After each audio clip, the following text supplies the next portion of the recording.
Did you really get it for... Yes. My God, that is so cheap.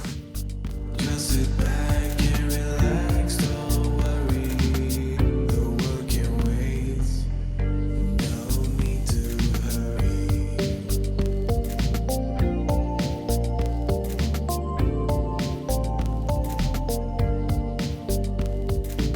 I've come down to Bobbin Head to meet Dave from the Sydney Raid Sailing Group, who's bought himself a second-hand Cherry 16. So this is the new boat. This is it. A Cherry 16. Yep. Cherry 16. And it's called Stepping Stone, or it will be called Will Stepping... be called Stepping Stone. Because that's a stepping stone to your multi-million-dollar yacht, no doubt. Yes. Yes. Which is coming, Or- undoubtedly. Or a top hat. Yeah. Oh, yeah. Or a dodgy top hat. Something like that.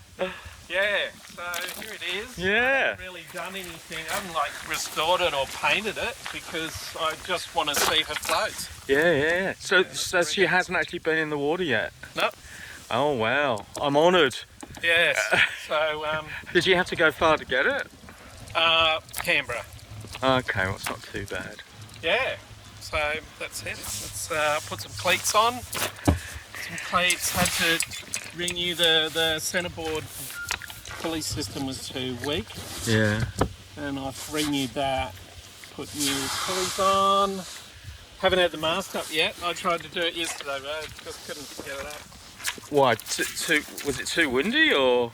Yeah, it was windy. or I couldn't hard get to do the by sails up, yourself. And I put a topping lift on. Yeah. So I put a topping lift, put these on, worked out this new pulley system, got it all together. By the time I did that, I went, oh well, I'll just have to risk it.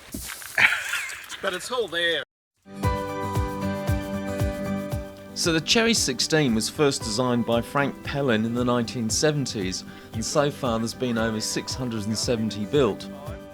And Dave's is number 271, so I suppose it is quite old. They're constructed using the stitch and glue method, a bit like a mirror dinghy, which means it's a quicker and easier construction for the home builder, needing less stems and ribs. And the plans are still available. Well, Dave's away and it's not sinking, which is good.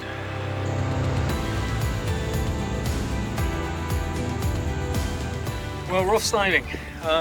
Dave shot up ahead with his outboard going. He assures me he's going to put the sails up. The good news is he's not sinking. I think it's a very fast boat because it's very light. So I think he said it was only 150 kilos or something like that. Anyway, I'll see if I can catch him up. He should be around this headland somewhere.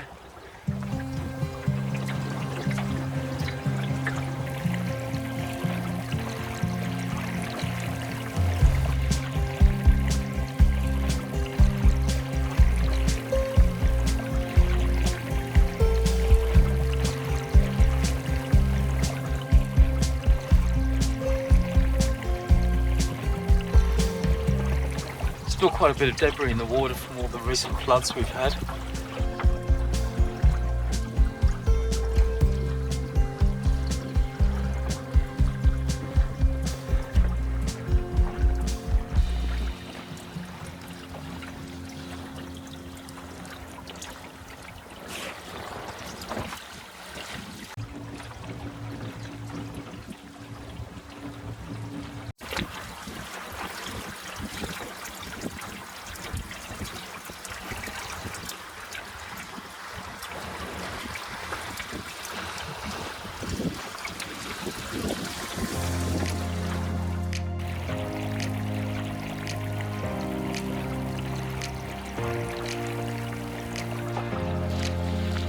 Is she handling okay? Well, I'm upright.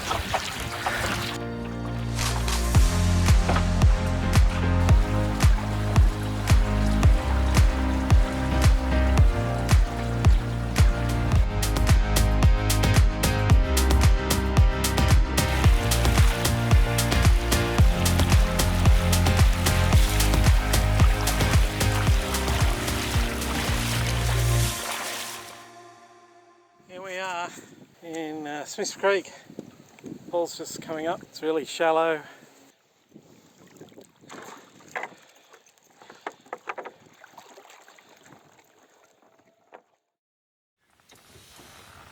So Dave and I have rafted up in Smiths Creek. The wind has died down. It's quite a nice evening. It's a little bit chilly. I'm going to go the remains of the dead potato that I had from my last trip with a vegetarian curry, believe it or not. What are you having, Dave? Harvest tin curry and absorption cooked rice. So I Smells prepared earlier. Smells That's good. the rice in there, and I've got the curry in there. Very good. Yes. I had quite a few comments about the dead potato. I didn't realise it was such a controversial subject. You know, some people are pro-butter, some people are anti-butter. I just thought it was powdered potato. Anyway, it's pretty good. It's quite a pleasant evening, actually, to be honest. What would you reckon it would be down to about 12 degrees, 15 degrees, something like that? What, tonight? Yeah. You don't reckon it's that cold? No, I wouldn't think below 14 because it's quite a, you know, you're in here on the water, should shouldn't get too cold. Yeah. But it is a clear sky. That's Very all good. pleasant. So it might be a bit of a strange combination, vegetarian curry with dead potato with onion, but it tastes really good. Thanks, Marshall.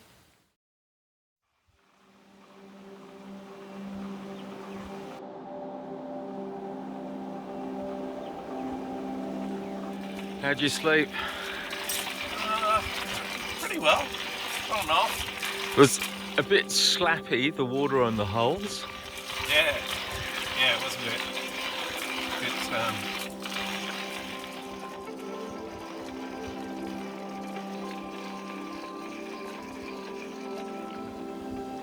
It didn't rain, but there's been very heavy dew. My tarp waterproofing seems to have worked. I've got my work clothes on, so I apologise for that. I don't normally dress quite like this. It is a bit bright, hey. I thought I might re-waterproof my tarp because on the boat it's beginning to leak a bit and it's about 4 years old. So I found a YouTube channel on how to re-waterproof tarps, and this is what I did. You dissolve a tube of clear silicone in some mineral spirits. You can use naphthalene, but spirits is cheaper. It does take quite a while to dissolve all of it, so I was stirring probably for 5 or 6 minutes continuously, and eventually it will dissolve. And then basically you just paint that on to your tarp.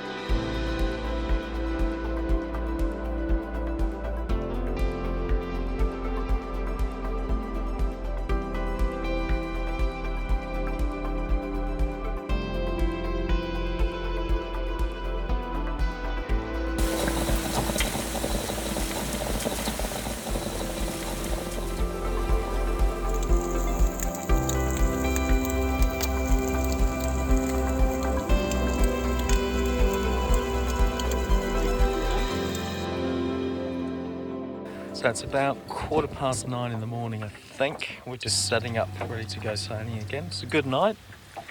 Very gentle wind. Didn't rain. And it's very quiet.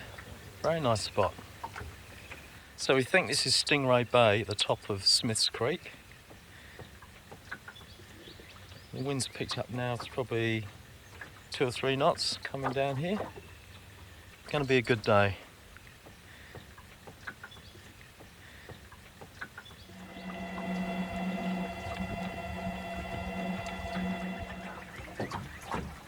So we're off sailing again. I know I always say that, but we are off sailing again. Beautiful. Blue skies, very gentle breeze. No, hardly anybody around because today's a Tuesday. So peaceful here. And we were just down there in the first bay on the right, which I'm told is called Stingray Bay. I thought there was another Stingray Bay, but there's obviously a lot of stingrays around here. We're doing 1.3 knots. There's hardly any wind, but it should pick up a bit later on.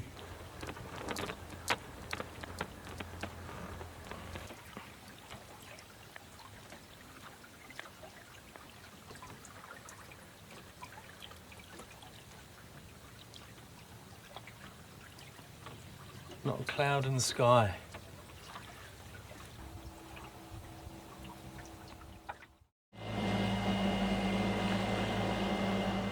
So as you can tell, the wind's pretty much died. So we decided to motor into Castle Bay. Now this is very popular in summer because it's quite close to Cottage Point. There's 3 moorings but no real sandy beaches, and the tide was in. So we've stopped here for lunch. We've got our own private waterfall.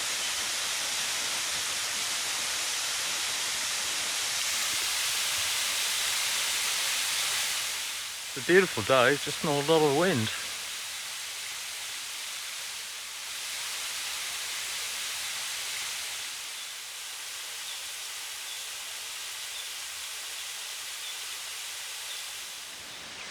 So tell us all about the Cherry 16.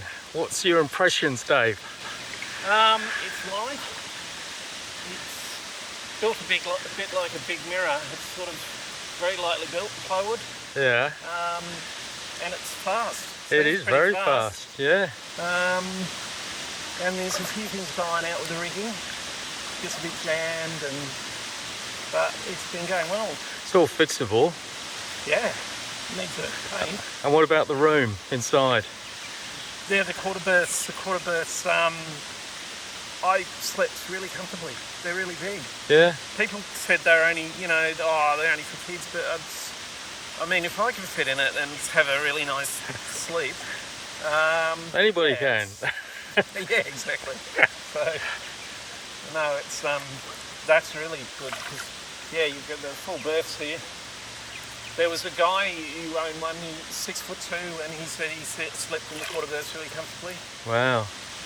So they're very useful from that point of view, and then they've got these huge quarter berths.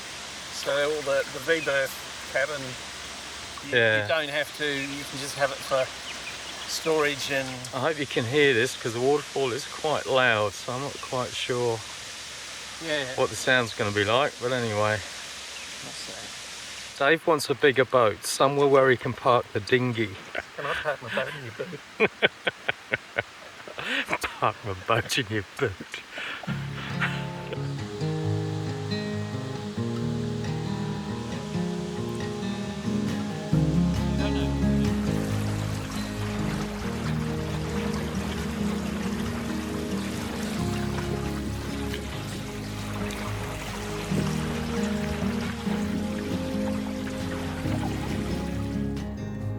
Much wind.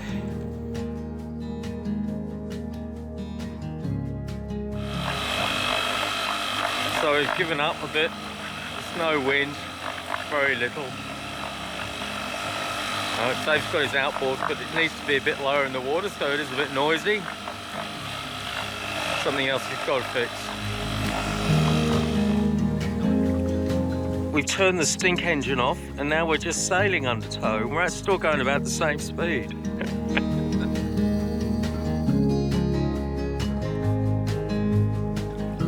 And here is a happy man with his new toy.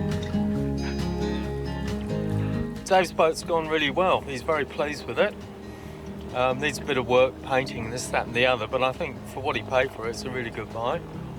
And we're going to do it all again next weekend at Jervis Bay, which is down south from Sydney, if the weather plays in our favour. Anyway, thanks for watching Sailing Kate Louise. Hope you enjoyed it. See you next time, somewhere on the water.